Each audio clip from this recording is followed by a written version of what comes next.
안녕하십니까. 건강과 행복을 전하는 강사 남경희입니다. 먼저 구독, 좋아요 눌러주시면 감사하겠습니다. 오늘은 제 194강으로 최준식 교수님이 옮긴 엘리자베스 퀴블러 로스 박사의 사후생을 살펴보겠습니다. 인간의 몸은 고치에 비유될 수 있다. 우리 몸은 오직 잠시 살기 위한 집에 지나지 않기 때문에 참 자아는 아니다. 상징적으로 비유하자면 죽음은 그저 한 집에서 더 아름다운 집으로 옮겨가는 것이다. 하나님이 인간에게 내려준 가장 큰 선물은 자유의지다. 영혼이 육체를 떠나자마자 몸에서 빠져나온 곳이 어디든 간에 우리는 죽음을 맞는 장소에서 일어난 모든 일을 지각할 수 있다. 이때 우리는 이성에서의 의식으로 그런 사건들을 받아들이는 것이 아니라 새로운 인식으로 받아들인다. 혈압이나 맥박이 뛰지 않고 호흡이 멈췄거나 뇌파가 척정되지 않는 동안에도 우리는 이 새로운 인식 속에서 모든 것을 받아들인다. 이때 우리는 우리가 사고를 당한 장소의 주변에 있는 사람들이 말하고 생각하고 행동하는 것들을 모두 정확하게 알게 된다. 우리는 시각장애인들을 대상으로 과학적인 연구를 했다. 적어도 지난 10년 동안 빛을 전혀 지각해 본 적 없는 시각장애인들만을 포함하는 조건이었다. 그러나 육체 이탈을 체험하고 되돌아온 시각장애인들은 당신에게 당신이 지니고 있던 보석이 어떤 색깔을 띤 어떤 보석인지 자세히 말할 수 있다. 게다가 당신이 입은 스웨터나 넥타이 모양과 색상까지도 말할 수 있다. 우리는 그런 이야기가 부정할 수 없는 사실들이라는 것을 알고 있다. 육체를 떠나면 시간이 없는 곳에 존재하게 된다. 그곳에는 시간이 존재하지 않는다. 마찬가지로 이 상태에서는 누구도 일상의 감각 차원에서 갖는 공간 감각이나 거리 감각을 느끼지 않는다. 그런 것들은 인간 세상에서만 통용되는 현상이기 때문이다. 예를 들어 한 젊은 미국인이 아시아에서 죽게 되었을 때 워싱턴에 사는 그의 어머니를 생각한다면 그는 순식간에 생각의 힘만으로 수천 마일을 건너뛰어 그리운 어머니와 함께 있게 된다. 이 두 번째 단계에서는 거리 개념이 없다. 많은 사람들이 이 현상을 경험한다. 육체에서 벗어난 사람은 자신이 좋아하는 누구라도 방문할 수 있기 때문에 고독하게 죽지 않는다. 게다가 당신보다 먼저 돌아가셨지만 당신을 무척 사랑하고 아껴주었던 분들이 당신을 기다리고 있다. 죽음이란 단지 또 다른 형태의 삶으로의 변화라는 것을 이해하게 된다. 육체를 빠져나와 영원한 존재의 형태로 바뀌기 전에 물질 세계에서 있었던 일들이 모두 그대로 남아있는 단계를 통과한다. 그 단계는 터널을 뚫고 가거나 문을 통과하는 것, 다리를 건너는 것과도 같다. 근사 체험을 겪은 사람이라면 짧은 순간 동안 이 빛을 볼 수 있다.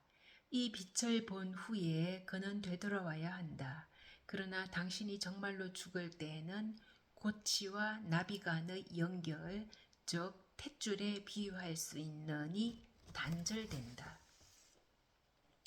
이 빛 속에서 당신은 당신이 살아가는 동안에 어떤 사람이 될 수 있었는가를 생각할 것이다.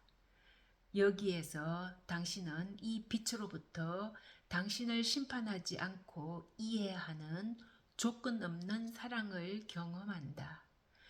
많은 이들이 예수, 하느님 혹은 사랑에 비유하는 이 엄청난 빛의 출현을 통해 이성에서의 당신의 모든 삶이 어떤 시험을 통과하거나 특별한 교훈을 배우고자 거쳐야만 하는 학교에 지나지 않다는 것을 알게 될 것이다. 이 학교에서 모든 수업을 마치자마자 당신은 졸업생이 되어 집으로 돌아가는 것이다. 모든 사람들은 자기가 왔던 곳으로 되돌아가기 전에 배워야 할 중요한 한 가지가 있는데 그것은 조건 없는 사랑이다. 이것을 배우고 실행했다면 당신은 모든 교과 과정을 훌륭하게 마친 것이다. 빛 속에서 하느님이나 그리스도 혹은 당신이 그것을 무엇이라고 부르든 간에 그것의 출현 앞에서 당신은 태어난 첫날부터 마지막 날까지의 삶 전체를 되돌아봐야 한다. 자신의 삶을 되돌아봄으로써 이제 당신은 세 번째 단계에 다다른다. 이 세 번째 단계에서는 첫 번째 단계와 두 번째 단계에 있었던 의식이 없어진다. 그리고 이제 당신은 즉 논리지를 소유하게 된다. 당신은 순식간에 이성에서 사는 동안의 순간순간의 모든 생각을 자세히 알게 된다. 즉 모든 행동을 기억하게 되고 당신이 내뱉은 모든 말을 알게 될 것이다. 왜냐하면 이 단계에서 당신은 당신의 생각과 말, 행동이 어떤 결과를 낳게 했는지를 모두 알게 되기 때문이다. 하나님은 조건 없는 사랑이다. 이성에서의 삶을 되돌아보는 동안 당신은 자신의 운명에 대해 하나님을 탓하는 것이 아니라 성숙할 많은 기회를 무시해버린 당신 자신을 성찰할 수 있기에 최악의 적은 바로 당신 자신이었음을 알 수 있다. 당신은 당신 고유의 매우 특별한 목적을 위해 이 세상에 존재하는 것이기 때문에 이 순간은 아주 중요한 시간이다. 만약 당신이 만족스럽게 살고 있다면 죽음에 대해 걱정할 필요가 없다. 설사 당신이 살 수 있는 날이 딱 하루 남았다 하더라도 걱정할 필요가 없다. 잘 산다는 것은 근본적으로 사랑하는 법을 배우는 것이다. 지식은 도움이 되지만 지식 자체만으로는 누구도 도울 수 없다는 것이다. 당신이 머리나 가슴, 영혼을 쓰지 않는다면 어떤 사람도 도울 수 없다.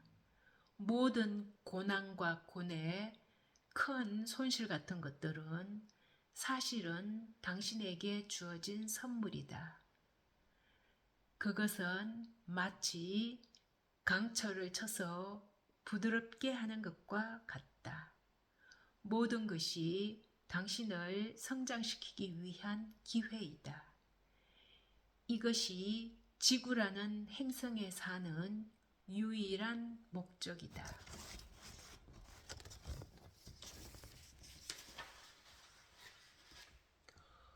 죽어가는 순간에 사랑하는 이들이 떠올라 자연적으로 그 사랑하던 이들이 눈에 보이게 되었다고 주장한다. 그러나 이 소녀는 그 존재를 전혀 알지 못하는 오빠를 보았다. 로스 박사님, 저는 두 가지 이유 때문에 되돌아와야만 했죠. 첫 번째는 당신과 개인주 목사님에게 고마움을 전하기 위해서입니다. 또 다른 이유는 당신이 진행하는 죽음과 임종에 대한 이 세미나를 아직은 끝내서는 안 된다는 것을 알리기 위함이죠. 나는 그녀를 바라보았다. 그때까지도 나는 저 여자가 슈왈츠 부인일 수도 있어 라고 생각했는지 어땠는지 잘 모르겠다. 그 여자는 10달 동안 땅속에 묻혀 있었기 때문이다. 그 모든 일들을 믿을 수가 없었다. 내 책상으로 와서 손에 닿는 모든 물체를 만져보았다. 펜과 책상을 만져보고 의자도 만져보았다. 그것들은 실제하는 물건이었다. 나는 그녀가 사라져 주었으면 하고 바라고 있었다. 하지만 그녀는 사라지지 않았다.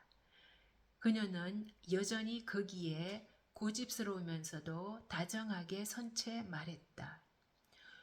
로스 박사님, 제 말을 알아들으시겠어요? 당신 일은 끝나지 않았어요. 우리는 당신을 도울 겁니다. 당신은 어떤 때가 적절할지를 알게 될 테지만 지금은 그만두시면 안 돼요. 약속하시죠? 나는 생각했다. 하느님, 지금 내가 이 사람과 얘기했다는 걸 아무도 믿지 않을 것입니다. 가장 절친한 친구일지라도요. 내가 약속할게요 라고 말한 순간 그녀는 사라져버렸다. 우리는 아직도 그녀가 쓴 그 짧은 글을 가지고 있다. 그러나 나의 실질적인 사명은 죽음이란 존재하지 않는다는 것을 사람들에게 말하는 것이다. 인류가 이것을 아는 것은 매우 중요한 일이다. 왜냐하면 우리는 매우 어려운 시기가 시작되는 시점에 서 있기 때문이다. 이 나라뿐만 아니라 지구 전체가 우리의 탐욕과 물질주의 덕 때문에 또 생태학의 견지에서 볼 때 우리가 너무 이기적으로 자연을 훼손했으며 가공할 핵무기를 보유했기 때문에 또 모든 진정한 영성을 잃어버렸기 때문에 말할 수 없이 어려운 상황에 놓인 것이다.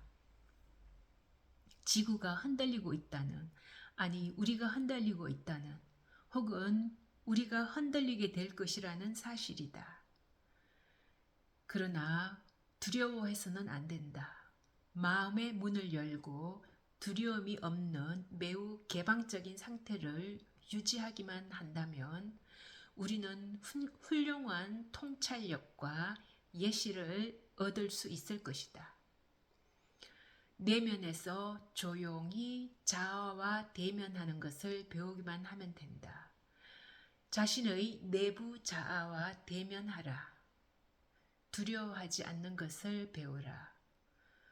두려워하지 않을 수 있는 하나의 방법은 죽음이 존재하지 않는다는 것을 아는 것이고 모든 삶에는 긍정적인 목적이 존재한다는 것을 아는 일이다.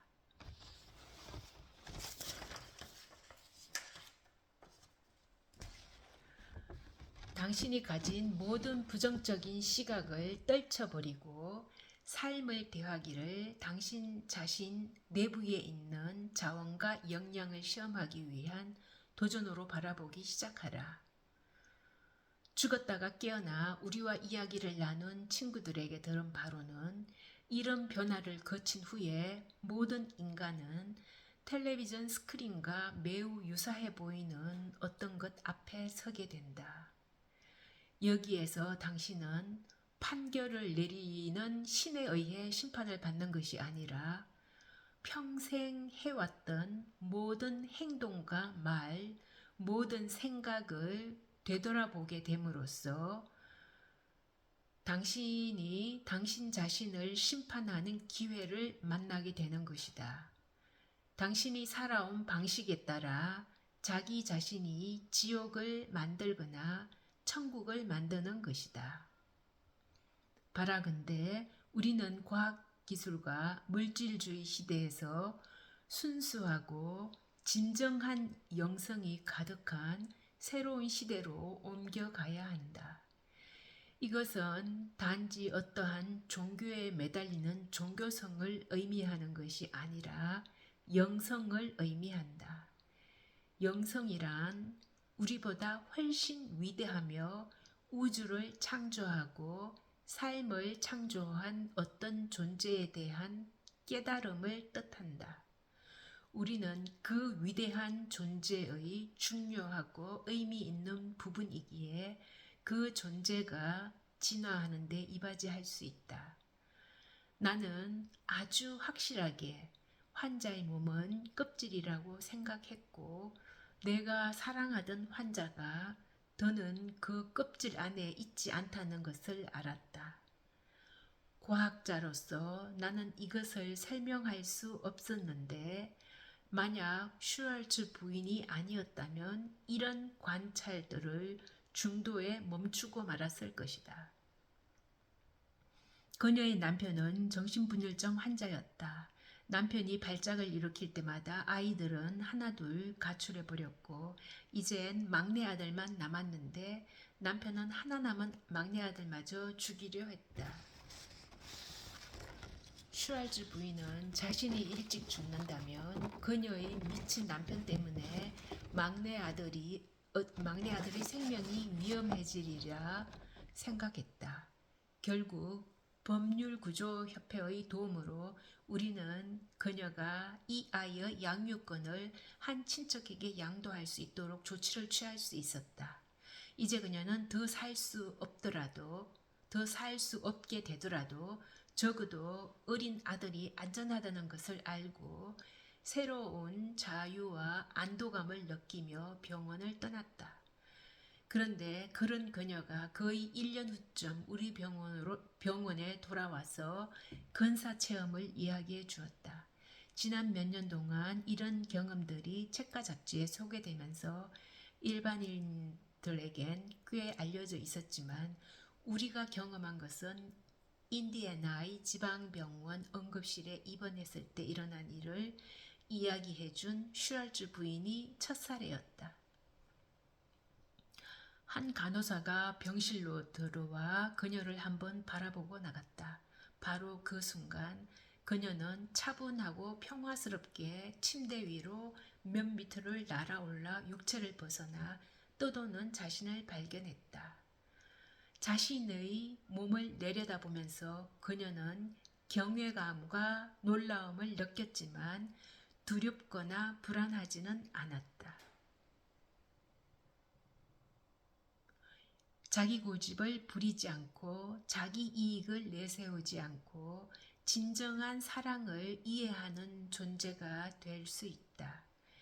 이런 사랑의 상태를 이해할 수 있다면 우리는 모두 완전하고 건강해질 것이며 한 번뿐인 인생에서 자신에게 주어진 운명을 충분히 성취할 수 있을 것이다.